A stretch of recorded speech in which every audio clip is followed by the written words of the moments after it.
많이 기다리셨습니다. 네, 언니가 들고 아닙니다. 가시죠. 예, 예, 그래요. 네. 네. 네, 들고 립스틱이 묻었네요. 어떤 시민의 립스틱일까요? 네. 립스틱이 묻어 있습니다. 네네네. 자, 12,000분이 넘는 시민들께서 지금 함께 저희 방송하고 계십니다.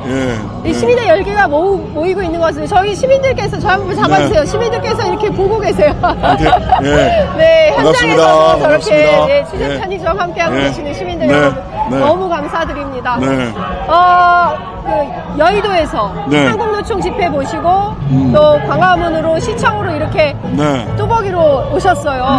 오시면서 느낀 시민의 목소리, 민심은 어떤 것이었습니까? 일단 한국노총 집회가 오늘 공식적 슬로건은 윤석열 정권의 반노동정책 심판이었어요. 반노동정책 심판. 근데 중간이 다 빠지고 윤석열 심판, 윤석열 퇴진. 윤석열 퇴진. 한국노총이 시민분들보다 반발자국 앞서 나가야 된다. 그렇다면 지금 우리는 윤석열 정권 퇴진 투쟁에 앞장서야 될 때가 됐다. 라고 하는 것이 금속노조 위원장님이, 금속노조 위원장님이 본인 투쟁사에서 얘기를 하시더라고요. 그래서 저는 오히려 저희들은 뭐 탄핵과 퇴진을 외치고 있지만은 어쨌든 대중조직의 행사니까 거기에 슬로건에 맞춰서 제가 윤석열을 하면 심판하자라고 이제 외쳐달라라고 했는데 퇴진하라가 바로 나오는 상황이다. 그만큼 한국노총의 열기도 무척 뜨겁다라는 게 이제 첫 번째고요. 지금 광화문역에서 이제 여의도역에서 5호선 타고 광화문역 와서 광화문에서 이렇게 오는데 지금 자유통일당 그러니까 전광훈 목사 그 집회구나. 그 집회입니다. 그래서 이렇게 시끄럽구나. 그 집회 대호가 지금 옆에 쭉 있습니다. 굉장히 많고요. 사람 많고요. 많아요? 예. 광화문역에서 지금 시청 앞에까지 꽉 차 있습니다. 한쪽 차선에. 아까 보니까 서정욱 변호사 가더라고요. 예. 근데 이제 너무 시끄럽고요. 그 다음에 방식이 뭐 믿습니까? 뭐 이런 기독교 예배인지 아닌지 그 다음에 기금도 헌금 넣는다 이런 식으로 해서 빠져나가고 있어요. 우리가 만약 촛불행동이나 이런 데서 우리가 투쟁기금을 모으면 그 공동모금회법 위반이라고 해가지고 전부 다 참여연대부터 시작해서 다 탈탈 털었거든요 지난번에. 근데 여기는 헌금이라는 이름으로 모으고 있어요. 이게 말이 됩니까? 그러네요. 그냥 헌금이라고 써져 있을 뿐이지 걷는 거거든요 사실상. 그런데 그런 식으로 돈을 걷고 있고 그 다음에 뭐 마태복음 몇 장 몇 절에 이재명을 구속하라라고 돼 있다 뭐 이런 말도 안 되는 이곳은 지금 성령이 충만한다 이런 이야기를 하고 있어요. 그러면 도대체가 대한민국 기독교가 어떻게 돼가고 있는 것인지 저도 많은 분 저희 뭐 여동생 뭐 등등등 이렇게 집안에 목사님들 신부님들 많이 계신데 이분들이 정말 많이 괴롭겠다. 너무 소리 이제 노래 소리가 너무 많이 나왔어. 이분들이 많이 괴롭겠다. 저도 듣기가 민망한데 딱 엊그제 그 대통령이 전국민 담화 전 국민을 담오게 했던 거기서 보여준 그 저렴한 품격이 죄송합니다만 저 집회에서도 똑같이 드러나고 있다. 거기 모여 계신 분들을 저는 비난하고 싶은 생각은 없고요. 저 집회를 만들고 주도하고 돈을 모아서 정치적으로 이용하고 있는 사람들은 비난받아 마땅하고 그들의 품격과 인격이 어느 정도 수위인지 너무 잘 드러나고 있다. 중요한 것은 어쨌든 이제 이게 사실은 세월호 참사 그 이후로 계속 보여지는 어떤 상황인 것 같아요. 근데 중요한 것은 중심을 잡고 있는 대한민국 국민들, 품격을 가진 국민들은 이 정권에 대해서 좋은 점수를 주지 않고 있다. 지난주 갤럽에서 17%. 19에서 17로 또 떨어졌죠. 떨어졌습니다. 그 상황을 보면 지금 상황은 도대체가 이 정부의 태도에 대해서 인정하기 어려운 이런 게 이제 국민의 전반적인 여론이라고 볼 수 있을 것 같은데요. 그 갤럽 여론조사 지난주하고 이번 주 거 보면 재밌는 게 지역별 물론 전부 다 오차범위 안에 있으니까 그 통계적으로는 큰 의미가 없습니다만은 그냥 인상 비평을 하면 지난주에 19%였을 때 대구 영빅이 18이었어요. 평균보다 낫다. 평균보다 낫다. 근데 이번에 23인가로 올라갔어요. 아니, 이건 이제 기술적 반등이라고 흔히 얘기하는 건데, 이거 더 떨어지면 진짜 큰일 나는 거 아니야? 여기서 살짝 올라갔는데, 지난주에 제 고향인 대전 충청권이 28%인가가 나와서 매우 지탄을 받았는데 충청도는 느리지만 확실히 움직인다. 이번에 10%대로 내려갔습니다. 한 주 늦게. 한 주 늦게. 돌 굴러가유 한 다음에 한 주 늦게 이렇게 올라갔다. 예. 그리고 중요한 거는 이제 70대가 마지막 고르는 70대였거든요. 70대까지 다 등을 돌렸죠. 그리고 40대는 9%인가? 40대는 한 자릿수가 나왔어요. 그러니까 얼마 안 남았습니다. 다만 우리가 싸우는 데는 시간이 걸릴 겁니다. 하지만 시간이 걸린다고 하는 것이 우리가 진다는 얘기는 아니거든요. 우리가 싸우는 한 우리는 이깁니다. 네. 왜냐하면 이길 때까지 싸울 거기 때문에. 제가 오늘 현장에서 청년 세대들이 쳐여줘요 해가지고 인터뷰를 했어요. 이제 이화여대 그리고 서울의 대학생들 세 분이 이제 자매들이 나오셨는데 막 울어요. 너무 가슴이 아팠어요. 예. 왜 세상이 이렇게 안 바뀌는가? 분하고 답답해서. 예, 너무 분하고 답답해서 막 울어요. 이렇게 우는 청년 세대를 위해서. 정치가 좀 보여줘야 되는 그럼요. 그래서 지금 2016년과 지금이 좀 다른 측면들이 뭐냐면 그때는 정치권이 가장 늦게 나왔습니다. 광장에. 그런데 지금은 광장에 정당들이 가장 먼저 나오고 있어요. 그런데 정당이 그렇다고 해서 이 광장을 우리가 다 주도하겠다라고 생각을 하면 안 돼요. 저는 우리가 마중물이라고 생각을 하고요. 국민들은 이게 나가야 되나 말아야 되나 나가야 되나 말아야 되나 라고 지금 고민하고 계세요. 이럴 때일수록 그리고 또 광장의 촛불도 굉장히 여러 군데로 흩어져 있습니다. 그래서 광장은 더 넓게 탄핵 광장은 더 넓게 광장 용광로 탄핵의 용광로는 더욱 뜨겁게 만들어내는 역할들을 마중물로서 정당이 좀 해내고요.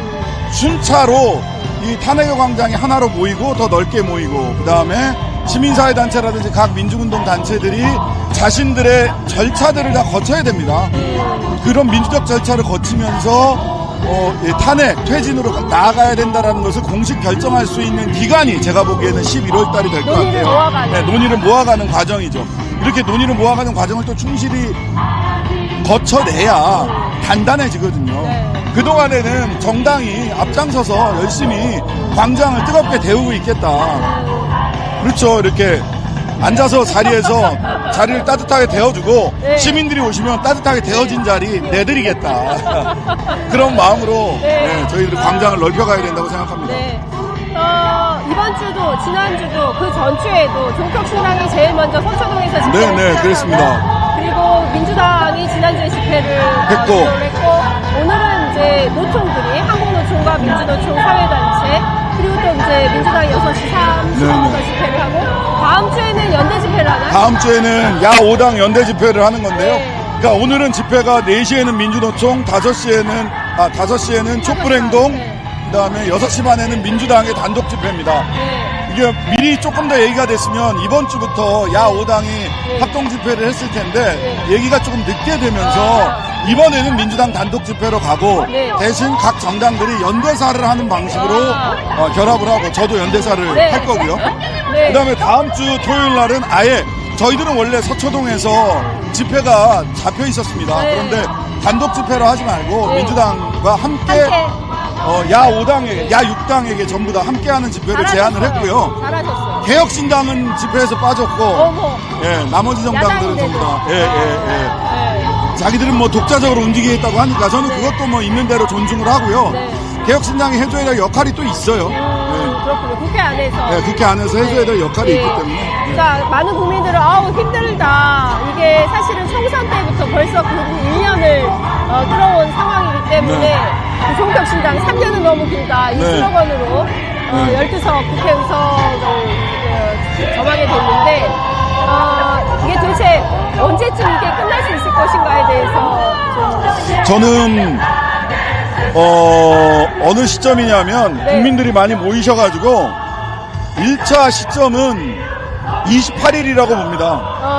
28일이 11월 28일 날 특검 재의결 김건희 특검 본회의 1차 투표는 14일 날 오후 2시에 있을 거고요. 그러면 분명히 윤석열 대통령이 거부권을 행사할 걸로 보이고요. 그러면 28일 날 다시 재의결이 올라가는데 그때는 무기명 투표란 말이죠. 그러면 여기서 200석을 넘길 수 있을 것이냐, 재의결을 해서 200표를 넘길 수 있을 것이냐, 그러면 뚝은 완전히 무너집니다. 뚝은 무너지는 거죠. 그래서 1차 하나의 계기는 28일이기 때문에 28일 전에, 그러니까 16일, 그리고 16일 집회가 있고, 그 다음에 21일인가요? 집회가 있을 겁니다, 분명히. 아직 21일은 제대로 23일인가? 네. 23일이죠, 23일. 네, 16일 네. 다음에 23일, 30일 이렇게 있는데, 네. 23일은 더 크게 열어야 된다. 16일은 야 5당이 함께 문을 열었다면, 네, 네. 23일 집회는 더 뜨겁고 크게 광장을 열어서, 네. 28일 재의결 표결해서, 네. 국민의힘 쪽 의원들이 무기명 표결인 만큼 국민들의 뜻을 받들어서, 네. 8명이 가결에 투표를 할 수 있는 분위기를 만들어내야 된다. 네. 그래서 16일, 23일 집회가 매우 중요하다고 저는 생각을 합니다. 그러니까 어쨌든 많은 시민들의 열기를 모아내야. 네. 그런데 사실 그 얘기도 하지 않습니까? 김민석 최고위원도 마찬가지고, 뭐 유시민 작가도 그렇고, 지지율이 1%여도 0.1%여도 내려올 사람은 아니다. 자체 스스로 하야할 사람은 아니다. 절대. 그러니까 뭐 탄핵이나 임기단축 개헌이나 이 두 카드를 네. 억지로라도 끌어내릴 수 있는 것들을 찾아야 되겠죠. 네. 근데 오늘 의원님께 보시면 경찰이 저쪽에만 있어. 기동대가 엄청나게 많이 나왔어요. 지금 네. 자극하고 있는 거고요. 네, 지금 내가 보면 보기에는, 뭐 네. 약간 그 갈등이 있는 것 같습니다. 그래서 이쪽 집회는 경찰이 하나도 없거든요. 네. 근데 이제 경찰들이 자극하는 거예요. 이제 이 폭력 집회가 됐다, 뭐 등등등, 뭐 네. 그다음에 이재명 대표의 15일 재판을 앞두고 네. 벌이는 짓이다, 뭐 이런 식의 이야기들을 하면서 네. 집회의 의미를 깎아내리고 싶어하고 그 부분에서는 한동훈 대표도 마찬가지잖아요. 네. 그러니까 4시, 5시, 6시 반 집회가 각각 다른 주체들이 하고 있음에도 불구하고 결국은 다 민주노총과 민주당이 다 이 똘똘마리 해가지고 네. 이거 이재명 방탄 집회 하는 거다라는 식으로 폄훼하려고 하는데 그렇게 해서 될 일 아닙니다. 한동훈 씨 정신 차리세요. 네, 근데 말씀해 주신 대로 야권 혹은 민주노총, 한국노총, 뭐 노조, 사회단체, 시민단체, 야당이 연대해서 정권 규탄 대회 하는 거다라고. 근데 뭐 성격이 틀린 건 아니라고 생각합니다. 네, 네, 네. 워낙 못하고 있으니까요. 네, 네, 그럼요. 그런 문제들에 대해서 지적을 하는 건데 최소한의 좀 요만큼이라도 국민의 소리를 들을 생각을 해야 되는데 그런 생각은 전혀 없는 거예요. 그럴 생각이 전혀 없어요. 그런 면에서는 윤한 똑같고요. 네. 한동훈 측 어제 24시간 만에 그 국민들 그 대국민 담화 했던 거 24시간 만에 입장이 나왔는데 야 했다 치고 약속 지켜. 약속했다 치고 빨리 네. 지켜. 네. 약속했습니까? 아니거든요. 네. 그러니까 톤앤 매너를 그 톤을 조절하겠다라고 한 게 결국은 들이받지 못하는 걸로 결론 낸 거예요. 그러니까. 쫄보와 쫌팽이. 대통령 근데, 쫄보. 그 오늘 나온 보도를 보니까 명태균 씨가 사실상 그 대통령실 이전에도 뭐 좀 민주당 어제 그렇죠. 공개한 뭐 오른쪽에 뭐 왼쪽에 뭐. 뭐 이런 거 사실상 그 가능성이 천공인 줄 알았더니 그러니까 명태균 씨가 명태균이었어. 근데 본인은 이제 무속인이 아니라고 하고 오늘은 또 창원지검 앞에서 기자들에게 가짜뉴스 네, 언론사들을. 얘기를 합니다. 언론사들을 저격했어요. 명태균이 그 주역 중에 한 사람 아닙니까? 태도가 바뀌었어요. 왜 예, 그렇다고 예. 보세요? 아니 뭐 저 완전히 오해하는 건데 김건희와 그 윤석열 두 사람을 방어를 해주면 네. 소위 뭐 옛날식으로 얘기하는 게 상선 차단이라고 합니다. 상선을 차단해주면 자기를 봐줄 거라고 생각을 하는 건데요. 네. 그렇게 되지 않습니다. 지금 태도를 그다음에 김소연 변호사라는 분이 변호사로서는 해서는 안 되는 말 막 하고 갔단 말이에요. 네, 어제 네. 맞아요. 방송하면서도 얘기했어요. 말씀드렸습니다만은 근데 그 선에서 막아지지 않아요. 바보 같은 생각이십니다. 명태균 씨도 네. 지금 방향을 이전에 그랬잖아요. 자, 공익 제보자가 될 거냐 아니면은 그쪽 편에 붙을 거냐 둘 중에 하나다. 뭐 감옥 가게 생겼어요. 네. 감옥 가게 생겼고 그분이 보호해 줄 수 있는 방법이 없습니다. 왜냐하면 적어도 이 사람을 구속시켜서 감옥에 보내지 않으면 네. 상선 차단이 안 돼요. 누군가는 책임을 져야 된다는 네. 거거든요. 예. 그러면은 명태균 위에 책임질 사람이 있느냐? 없어요. 그쪽이 사람을 그 관리하는 방식이 쿠션 없이 문어발식으로 자기들이 무계통으로 직접 관리했거든요. 네. 그러니까 명태균과 김건희, 명태균과 대통령 사이에 누군가가 있었으면 상선 차단이 돼요. 근데 지금 상선 차단이 안 돼요. 그렇죠. 직거래를 했으니까. 직거래를 했기 때문에 네. 그럼 명태균만 감옥 가고 여기 있는 감옥을 안 간다? 말이 안 되는 얘기죠. 그거 불가능한 일이에요. 네. 근데 명태균 씨는 불가능한 거에 배팅하고 있는 겁니다, 지금. 근데 그거 말고는 본인이 이제 할 길이 없다고 생각하는 판단을 거죠. 하는 것 같은데 오판이다. 오판이에요. 그렇게 될 수가 오판이다. 없어요. 예. 될 수가 없습니다. 지금 아마 어제 그 수사, 그 검찰 수사 받고 오늘도 검찰 수사 받으러 들어가면서 막 화내고 이랬잖아요. 네. 제가 보기에는 정유미 검사장을 비롯해서 창원지검에서 수사를 여기까지 할 거다라고 대략 가이드를 준 것 같아요. 네. 그 전날 대통령이 가이드를 준 네, 거고, 네, 네. 가이드를 어디까지, 네. 난 몰라, 난 돈 준 적 없어, 이렇게 없어. 가이드를 네, 줬고, 네. 명태균도 계속해서 돈을 추적하면 나올 거다 해서 정치자금법 위반 영역으로만 축소를 하고 있잖아요. 정치자금법 위반으로 하면 자기가, 이거는 그 집유로 나올 수도 있다라고 생각을 했고, 그런 가이드를 가지고 있는 것 같습니다. 정치자금법 위반으로 이렇게 축소해서 집유, 1심에서 징역 나오고 2심 가면은 집유가 나오는 방식으로 끌고 가려고 하는 게 아닐까라고 네. 저는 이제 추정을 해요. 네, 네. 그런 가이드를 대통령이 줬고 어제 그 검찰 네, 조사를 네. 받으면서 가이드를 받지 않았을까? 직접적이든 간접적이든. 그러니까 오늘 당장 기세가 등등해지고 정치자금법 얘기를 자꾸 하잖아요. 네. 돈을 추적해보면 다 나오는 거 나온다. 아니냐. 9천만 원과 관련된 거예요. 9천만 원 뭐 내가 빌려준 돈 받은 것에 불과하다. 네. 이렇게 얘기하잖아요. 그러니까 이거는 이제 정유미 검사장이 창원지검에서 수사의 범위를 그렇게 축소하려고 하는 거죠. 근데 그렇게 되지 않습니다. 중앙지검으로 끄집어 올라오게 되는 거고요. 네. 최소한. 네. 특별수사본부가 구성돼야 되는 거고, 네. 특별수사본부를 심우정 총장이 안 만든다? 그럼 특검이에요, 특검. 특검의 명분만 계속 만들어주고 있는 거예요. 네. 꼼수를 쓰고 있는데 그 꼼수 안 통한다. 그 얘기도 합니다, 의원님. 지금 상황이면 최소한 국정조사라도 좀 해봐야 되는 거 아니냐라는 시민들의. 국정조사, 네. 지금 국정조사 뭐 할 수도 있는데, 네. 국정조사도 필요하지만, 네. 제가 보기에는 28일이 핵심이라니까. 28일이 핵심이다. 네. 네. 28일 재의결. 재의결 투표 때 국민의힘에서 얼마나 넘어오게 할 거냐. 그러려면 중도 보수 그리고 또 다 마음이 돌아섰다. 네. 국민의힘은 앞으로도 계속 정치를 해야 될 집단이지만 윤석열 대통령은 이제 임기가 2년 반밖에 남지 않았다라는 점이 점점 더 뼈아프게 그 진실이 국민의힘 의원들을 좀 움직일 수 있으리라고 믿고요. 그걸 위해서 16일 집회, 23일 어떻게 집회할지 아직 정해지진 않았지만 그 기획을 좀 하셔야 되겠네요. 집회를 넓게 열어야 됩니다. 네, 알겠습니다. 자, 이제 5시 13분 지나가고 있어서 이제 가야 돼요. 이제 가셔야 돼가지고 예. 자, 이제 지금 13,000분이 넘는 시민들께서 함께하고 계십니다. 네, 끝으로 한 말씀 듣겠습니다. 방송 좀 감사합니다. 하겠습니다. 네, 네. 방송 좀 마치고 할게요. 네. 네, 아까도 말씀드렸다시피 우리가 싸우는 한 우리는 이깁니다. 하지만 이기는 데까지는 시간이 걸립니다. 시간이 걸린다고 해서 우리가 진다는 얘기가 아닙니다. 우리가 싸우는 한 우리는 이기고요.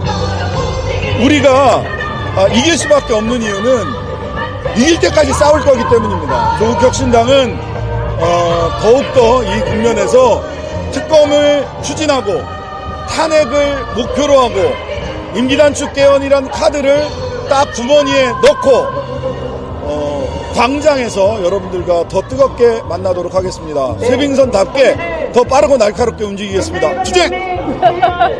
네, 감사합니다, 의원님.